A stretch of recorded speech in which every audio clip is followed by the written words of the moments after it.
I've just completed another online video for walls and floors, completing this entire wall and the door with acoustic panel boards. And guess what I stuck it on with?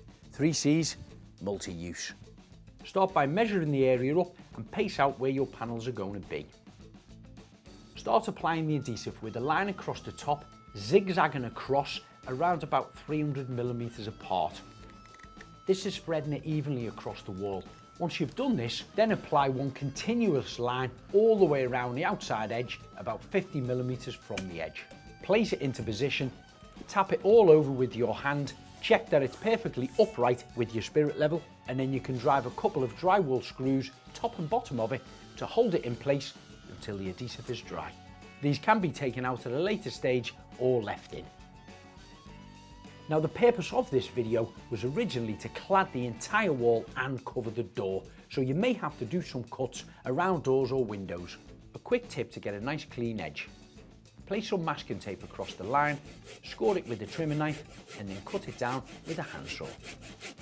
Double check that it fits and then apply your adhesive in the same method. 3C's multi-use is a great all-round adhesive with decent grab properties that is quite forgiving in slightly damp conditions. It can also be used to stick aluminium, galvanised, stainless steel, zinc, copper, natural stone, wood, glass, brickwork, concrete and much more. Now I've bridged across the door with my cuts, I can continue fixing the panels to complete the wall.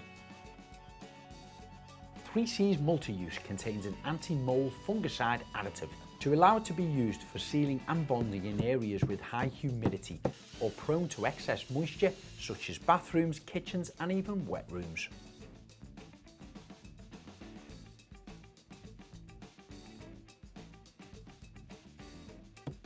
With this being a 6-panel door, apply the adhesive all the way around the outer edges and the centre bits where it's standing its proudest. Then place your cut down panel into position, making sure you're lining it up with the slats above. Press it down. As for the inner edge of the door frame, you can take some loose slats, which are made from MDF, apply your adhesive on the back and place these into position, which will finish these areas off. Now I'm sure you will agree this is a quick and easy way to completely transform a wall and door. You're looking for more information on 3C's products, just check out the website.